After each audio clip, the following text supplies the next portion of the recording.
اور کشمیریوں سے آپ یہ نہ تصور کریں کہ انڈیا پریشر ڈالے گا تو کشمیری ادھر ادھر ہو جائیں گے. کشمیری زیادہ پرعزم لوگ ہیں پاکستانیوں سے بھی زیادہ، پاکستان کے حق میں. آپ اندازہ فرمائیں. میرا یہ ایمان ہے کہ پاکستان کے سیاستدانوں سے زیادہ ذہین کشمیری ہیں، اور کشمیریوں میں سے بھی مقبوضہ کشمیر کے لوگ زیادہ دور اندیش ہیں. اور آپ سب نوجوانوں کی یہاں موجودگی ہم سب کی موجودگی سے زیادہ اہمیت رکھتی ہے، حیثیت رکھتی ہے، کیونکہ آپ لوگ وہ لوگ ہیں جنہوں نے جو کشمیر کا پرچم ہے اسے لے کے آگے بڑھنا ہے، پاکستان کا پرچم لے کے آگے بڑھنا ہے. ہمارا سورج ڈھلان کی جانب ہے اور آپ لوگ ابھرتے ہوئے سورج کی مانند ہیں جسے پوری دنیا کو اپنی چمک دمک سے، اپنی روشنی سے خیرہ کرنا ہے. کشمیر ایک چیلنج ہے اور روز بروز سے بنتا جا رہا ہے چیلنج، اس لیے کہ اس کی تعبیر جو ہے وہ اس خون کے مطابق نہیں نکالی جا رہی ہے جو خون کشمیر میں سیل رواں کی طرف گر رہا ہے.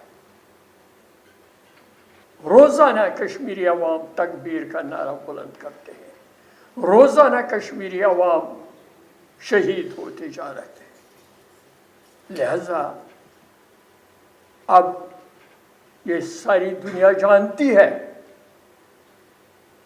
اور ثابت ہو چکا ہے کہ ہندوستان نے وعدے کیے تھے ان کو توڑا. اقوام متحدہ نے ریزولوشنز پاس کی تھیں، ان پر عمل نہیں کیا گیا، اور 75 years is not a joke اس بارے میں. میں برہان وانی کے بارے میں پڑھتے ہوئے جو الفاظ مسلسل سننے پڑتے ہیں، سہنے پڑتے ہیں، اور جن کے اوپر قانون سازی کی پاکستان میں سمت جو ہے، ہمیں کہا جاتا ہے کہ آپ اپنا قبلہ درست کریں، وہ کون سے الفاظ ہیں؟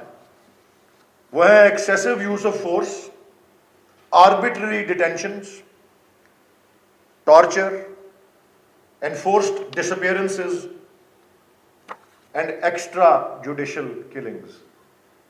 یہ ایک ایک لفظ ہندوستان کی اس ریاستی دہشت گردی جو کہ ایک نئی بلندی پہ چلی گئی برہان وانی کی شہادت کے بعد، جس میں پیلٹ گنز کا استعمال بھی آنا شروع کیا، یہ ایک ایک چیز وہی ہے. یہ شمار ہوتی ہے ان تمام جو ظلم ڈھائے جا رہے ہیں کشمیر کے مسلمانوں کے اوپر.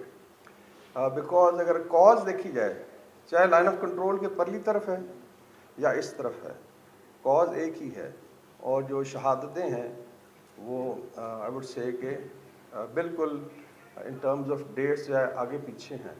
تو اس کا مطلب ہے کہ پاکستان اور کشمیر کا جو رشتہ ہے، آئی تھنک یہ 3 مثالیں اگر آپ دیکھ لیں، 3 ڈیٹس دیکھ لیں، اٹ اسپیکس والیوم کہ ہمارا کیا رشتہ ہے کشمیر کے ساتھ. جب کوئی آپ کے پاس آپ کے ساتھ یہ مسئلہ اٹھاتا ہے اور پاکستان کے حوالے سے یہ ایلیگیشن دیتا ہے، تو آپ ہمیشہ یاد رکھیں کہ وہاں پر بہت بڑی تعداد میں ماس گریوز دریافت ہوتی ہے، بہت بڑی تعداد میں.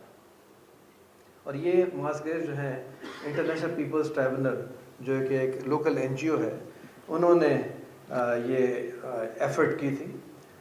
انہوں نے دریافت تو لوکیٹ تو کی تھی تقریباً کوئی 13,000 قبریں، لیکن ان کو جتنا کام کرنے کا موقع مل سکا اس میں تقریباً کوئی 3,000 کے قریب ایسی قبریں سامنے آئی تھی جن کا نہ یہ پتہ تھا اس کے اندر کون دفن ہے، نہ اس کا کوئی نام تھا، کوئی نشان بھی تھا. کہ اب اس نے جس طریقے سے تحریک آزادی کشمیر کو اپنی جان دے کر جلا بخشی ہے، اب کشمیری نوجوان اسی جذبہ اور خلوص کے ساتھ، اسی جرأت اور بہادری کے ساتھ جو ہے ہندوستان کی 9 لاکھ فوج کا پتھروں سے جناب راجہ ظفر فاروق صاحب پتھروں سے 9 لاکھ فوج کا مقابلہ کر رہا ہے.